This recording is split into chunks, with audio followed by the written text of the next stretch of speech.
So I want to talk about something around gardening, because I talk about in the book how to make gardening easier, I suppose. Like how can you do it in less time and still end up with beautiful gardens like this here.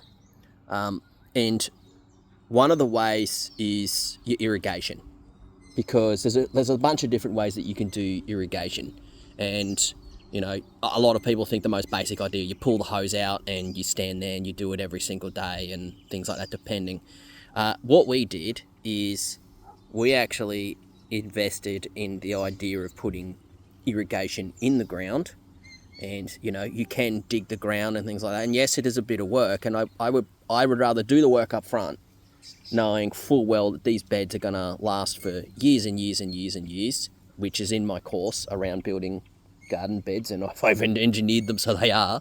But then, if I just cover this off here so you can see it, this is drip line, all right? And the drip line actually is underneath the mulch as well. And so it runs in a snaked out pattern.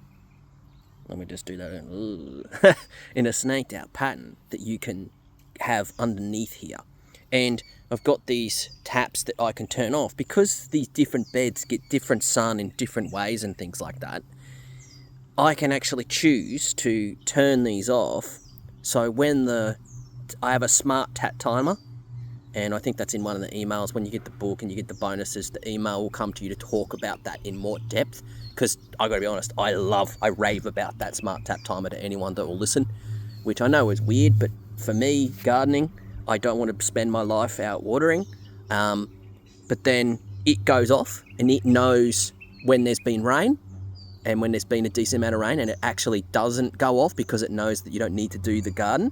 But then there's another way I can actually control this as well. So this is honestly one of my favourite parts of raised bed gardening in particular, is having the drip irrigation. So it's really, really good with the water. It gets the water down to the roots, which is actually where you want to get them, because the roots is where it absorbs the water and the moisture and takes it up into the plants. And as you can see, they're very healthy plants. It's working. Yeah, like I said, it's a lot of work. It's work up front. Better if you can get a machine to help you install them and things like that, but highly recommend it. And I talk about it in the book because it's really important.